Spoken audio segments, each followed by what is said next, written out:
If you eat every day and still feel tired, inflamed, hungry all the time, and like your body never really works the way it should, the problem may not be how much you are eating, but what you are putting on your plate. A lot of people spend years trying to improve their health by cutting this, avoiding that, following trendy diets, buying expensive supplements, and still dealing with low energy, belly fat, poor digestion, bad sleep, and lab results that never seem to improve the way they hoped. And one thing stands out to me over and over again. In many cases, the foundation is still wrong. The person may be trying to eat better, but the daily diet is still built around foods that create more problems than benefits. Today, I want to show you 7 foods that are very interesting to include in your daily routine, plus 3 bonus foods that can help complete a much smarter way of eating. The main idea is simple. The less your meals push your body into constant insulin spikes, and the more real nutrition they deliver, the better chance your body has to work the way it was designed to work. I am Edu Rodriguez, a pharmacist, biochemist, and health educator, and I like bringing this kind of content because in real life, what changes people's health is usually not a secret formula. It is going back to simpler foods, more complete foods, and foods that are metabolically friendlier. The first star on this list is raw sauerkraut, and I want to start with an important detail. When I say sauerkraut, I'm not talking about the highly processed shelf product that has been heated and has lost much of what made it special in the first place. The real value of sauerkraut is in the fermentation and in the microbes that come with it. A lot of people hear the word probiotic and think immediately about capsules or yogurt, but properly fermented foods can be incredibly helpful for the gut. And as you already know, the gut is connected to a lot more than digestion. It affects immunity, inflammation, nutrient handling, and even your overall sense of well-being. Sauerkraut is usually low in digestible carbohydrates while still bringing compounds that can fit very well into a more strategic way of eating. Because it is fermented, many people also tolerate it better than other raw vegetables. That matters a lot for people who bloat easily with regular salads. Another interesting point is that fermented cabbage still belongs to the cruciferous vegetable family. That makes it more than just a food for digestion. It becomes part of a dietary pattern that can support less inflammation and a healthier digestive environment overall. The second food is arugula. A lot of people look at arugula and think it is just another leafy green for salad, but it is more interesting than that. Arugula is one of those simple foods that, when used consistently, may help support circulation in a meaningful way. One reason is that it helps the body produce compounds involved in relaxing blood vessels. In practical terms, we are talking about a food that may be a good ally for people trying to take better care of blood pressure, vascular health, and circulation throughout the body. And this is not only about the heart. Good circulation matters everywhere because it means oxygen and nutrients are getting where they need to go more efficiently. Another nice thing about arugula is that it gives people a way to vary their greens while keeping meals light and fresh. And here is something practical. When you put a good extra virgin olive oil over arugula, you are not just improving the flavor, you are also making that meal more satisfying and helping your body make better use of several of the compounds in it. The third food is salmon, preferably from a good source. And here I am not talking about fish just for the sake of saying fish is healthy. I am talking about a food naturally rich in fats that are very interesting for inflammatory balance in the body.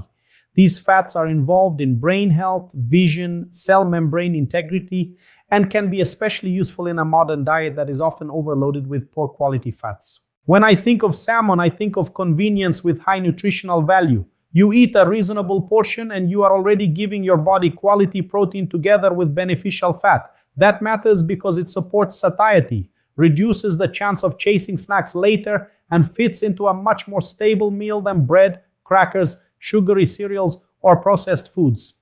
If someone deals with joint discomfort, talks all the time about inflammation, feels stiff, or simply wants to improve the quality of their diet, fatty fish can be a very smart addition. And I always like to remind people that protein works better in a natural food context. When it comes in a real food package instead of in a highly refined form, the body often responds better. The fourth food is cod liver. It is not something everyone uses in daily life, but for people who tolerate it well, it can be a very interesting option. A lot of people resist the idea just because of the name, but once they understand the nutritional value, they see why it gets so much attention. It is rich in beneficial fats and also provides vitamins that can make a real difference. Not everyone will want to include it, and that is okay. I do not believe healthy eating has to feel like punishment. But for people who like it or can adapt to it, cod liver can add a lot to a nutrition plan. Sometimes a person cannot handle organ meats in general, but they do fine with this one. And that already opens the door to something useful. The fifth food is good quality ground beef, especially the kind that still contains its natural fat instead of being extremely lean. I know this topic creates controversy because for many years people were taught that red meat was almost automatically bad. But in real life, when you focus on quality, avoid extremes, and place it inside a diet built on real food, it can be incredibly useful. Good ground beef is practical, nutrient-dense, satisfying, and can easily become the foundation of simple and powerful meals. It provides high-quality protein, highly absorbable iron, B vitamins, zinc, and other compounds that matter for energy, muscle mass, and overall function. Another important point is that the combination of protein with the food's natural fat is often more metabolically satisfying than the old obsession with eating everything ultra lean. Many people were trained to buy dry, fat-free versions of everything, and then they wonder why they are hungry again so quickly, snacking all day and overcompensating with carbohydrates. When you build a meal around ground beef, vegetables, and a solid salad without bread, refined flour, and added sugar, the body usually feels the difference. Energy becomes more stable, satiety lasts longer, and the urge to keep hunting for junk food later often drops. The sixth food is Brazil nuts. And here I want to make an important point. This is not about eating a big handful every day. In many cases, 1 or 2 per day is enough. What makes them special is their concentration of selenium, a mineral involved in several important functions in the body. Selenium has a close relationship with thyroid function, antioxidant defenses, and immune health. That matters a lot because many people live with low energy, weak hair, brittle nails, and a slow metabolism without realizing that small nutritional gaps may be part of the bigger picture. Brazil nuts are a perfect example of how more is not always better. You do not need a lot to get something meaningful. In fact, too much can become a problem. The value is in using them intelligently. They are small, simple, and concentrated, which makes them a great example of precision instead of excess. The seventh food is real extra virgin olive oil, and I emphasize real because there are many low-quality products sold as if they were excellent. Good olive oil changes the taste of a meal, improves satiety, and adds valuable fat to the plate. It also helps carry compounds from greens and vegetables and fits beautifully into a less inflammatory way of eating. I think of olive oil as one of those ingredients that can turn a boring salad into something much more functional and enjoyable. Without a good fat source, a lot of people eat greens like a chore. With olive oil, the meal becomes more satisfying, more flavorful, and far more balanced. It also fits into a pattern of eating that is friendlier to the heart, the brain, the vessels, and the cells in general. It may seem like a small detail, but details repeated every day are often what change the metabolic environment over time. Now I want to move into the 3 bonus foods because they help complete this list really well. The first bonus food is high-quality cheese, especially full-fat, aged, and less processed cheese.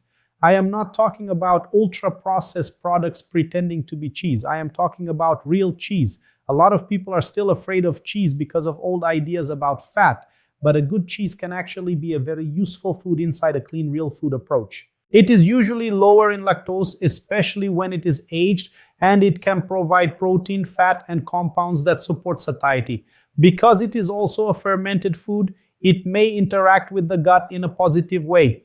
When chosen well, cheese can become a great tool, especially for people trying to replace snacks based on flour and processed ingredients.